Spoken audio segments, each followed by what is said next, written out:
Peaceful Moon Stories.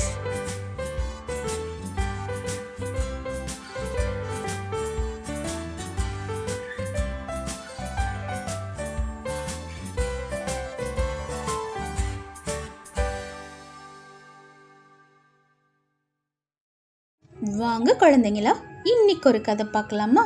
இன்னைக்கான கதையோட பேரு கிளி உணர்த்திய பாடம். ஒரு ஊர்ல ஒரு அழகான கிராமம் இருந்தது. அந்த அழகான கிராமத்துல ஒரு சின்ன குடும்பம் வாழ்ந்து வந்துட்டு இருந்தாங்க. அதுல அம்மா, அப்பா, ஒரு பொண்ணுன்னு ரொம்பவே சந்தோஷமா வாழ்ந்து வந்துட்டு இருந்தாங்க. பொண்ணுன்னா ரொம்பவே செல்லம் அந்த அப்பாவுக்கு. ஒரு நாள் காலையில அந்த அம்மா, என்ன 2 பேரும் காலையிலே கிளம்பியாச்சா, இப்படியே வெளியவே சொத்திக்கிட்டுருங்க அப்படின்னு கேட்குறாங்க. உடனே அந்த பொண்ணும், ஆமாம், இன்னைக்கு எனக்கு லீவு, நான் தான் அப்பா வெளியில் கூப்பிட்டேன், எனக்கு தேவையான பொருள்லாம் அப்பா வாங்கி தரேன்னு சொன்னாங்க, உங்ககிட்ட கேட்டதான் நீங்கள் வாங்கி தர மாட்டீங்களே, அதனால நான் அப்பா கிட்ட கேட்டேன் அப்படின்னு சொல்கிறா. உடனே அந்த அப்பாவோ, ஏம்மா எப்போ பார்த்தாலும் ஏதாவது சொல்லிட்டு இருக்க, பொண்ணு ஆசைப்பட்டா எல்லாத்தையும் நான் தான் செஞ்சு கொடுப்பேன்னு உனக்கு தெரியும்ல, சும்மா சும்மா அவளை ஏதாவது சொல்லி திட்டிகிட்டு இருக்காது, பாவம் சின்ன பொண்ணு, வீடு அப்படின்னு அவர் சொல்லிட்டு இருக்கிறாரு. உடனே அந்த அம்மாவோ, இருக்கட்டுங்க, எல்லா பொருளும் அவள்கிட்ட இருக்கு, தேவையில்லாமல் நிறைய வாங்குறா அப்படின்னு அந்த அம்மா வருத்தத்தோடு சொல்லிட்டு இருக்காங்க. உடனே அந்த பொண்ணு, நான் ஒன்று தேவையில்லாமல் எல்லாம் வாங்கலை, எல்லாமே எனக்கு தேவை தான் அப்படின்னு அவங்க அம்மா சொல்கிறத கொஞ்சம் கூட மதிக்கவே மாட்டேங்கிறா. இது அவங்க அம்மாவுக்கு ரொம்பவே வருத்தத்தை தருது.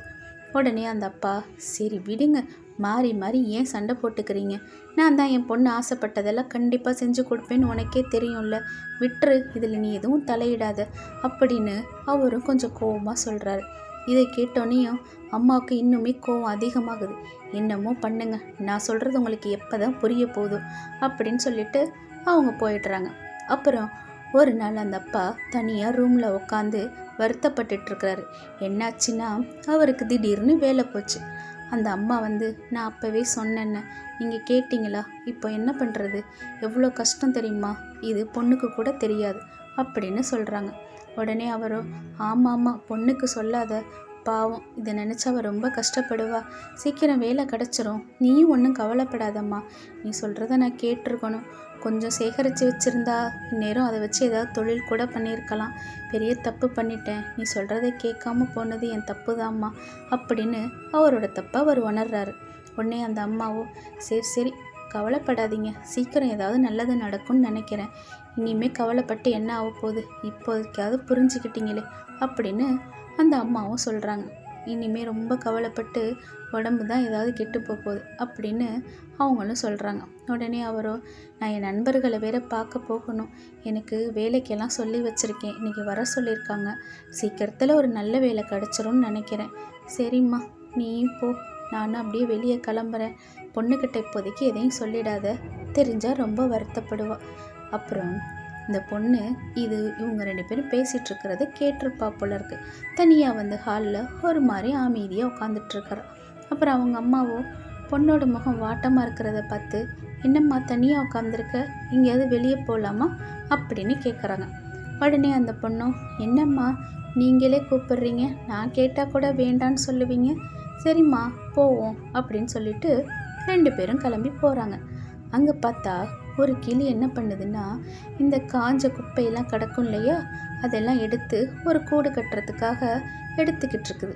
இதை பார்த்து அந்த அம்மா, பாரு இந்த கிளி எதிர்காலத்துக்காக எவ்வளோ அழகாக சேமிக்குதுல அப்படின்னு சொல்கிறாங்க. உடனே அந்த பொண்ணும், இது தனக்கு தான் அம்மா சொல்கிறாங்கன்னு தெரிஞ்சுக்கிட்டு மனசுக்குள்ளே, ஆமாம்மா சேகரிக்குது தானே அப்படின்னு சொல்லிட்டு இருக்கிறா. அப்புறம் வீட்டுக்கு வந்துடுறாங்க. அந்த அம்மா, என்னம்மா உன் முகம் இன்னும் வாட்டமாகவே இருக்குது, ஏதாவது பிரச்சனையா, சரிம்மா சீக்கிரம் சாப்பிட்டு தூங்குவோம்மா அப்படின்னு அந்த அம்மா சொல்கிறாங்க. அந்த பொண்ணும், அம்மா எனக்கு நாளைக்கும் கொஞ்சம் வெளியே போக வேண்டியது இருக்குது, வர்றீங்களா, அப்படியே கொஞ்சம் வெளியே போயிட்டு வருவோம், ஒரு மாதிரி மனசு என்னமோ போல் இருக்குது அப்படின்னு சொல்கிறா. இது அவங்க அம்மாவுக்கும் புரியுது, சரி மகளுக்கு தெரிஞ்சிருச்சு போல இருக்குன்னு நினச்சிக்கிறாங்க. அப்புறம் மறுநாள் காலையில் வெளியில் வந்து பார்த்தா அந்த கிளி அழகான கூடு கட்டிட்டு உட்காந்துருக்குது. அதை பார்த்தோன்னையும் அந்த பொண்ணுக்கு ரொம்பவே சந்தோஷமாக இருக்குது. அழகாக கூடு கட்டியிருக்குல்லம்மா இந்த கிளி, எதிர்காலத்துக்காக ஒரு அருமையான கூடு கட்டியிருக்குது அப்படின்னு சொல்கிறா. அந்த அம்மாவோ, ஆமாம்மா எப்பயுமே விலங்குகள் எல்லாம் தன்னோட எதிர்காலத்துக்காக தேவையானதை சேகரித்து வச்சுக்கும். ஆனால் மனுஷங்க தான் நம்ம அதை உணர்றதே இல்லை. நம்ம நல்லா இருக்கும்போதே தேவையானதை சேகரித்து வச்சுக்கணும் அப்படின்னு அந்த அம்மா சொல்லிகிட்ருக்காங்க.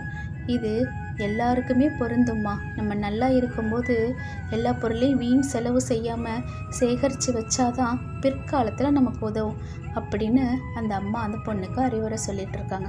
இதை கேட்டோன்னே அந்த பொண்ணுக்கு, அம்மா எனக்கு புரியுதும்மா, நேற்றே நீயும் அப்பாவும் பேசினதை நான் கேட்டுட்டேன், ரொம்பவே வருத்தமாக இருக்குமா, இனிமேல் இந்த மாதிரி தப்பு செய்ய மாட்டேம்மா அப்படின்னு தன்னோட தப்பை உணர்ந்து அவங்க அம்மா கிட்ட மன்னிப்பு கேட்குறா. என்ன குழந்தைங்களா, இந்த கதை உங்களுக்கு பிடிச்சிருக்கா? பிடிச்சிருந்ததுன்னா மறக்காமல் வீடியோ லைக் பண்ணி ஷேர் பண்ணி சேனலை சப்ஸ்கிரைப் பண்ணுங்கள். நாளைக்கு உங்களை வேறொரு கதையோடு பார்க்குறேன். பாய்.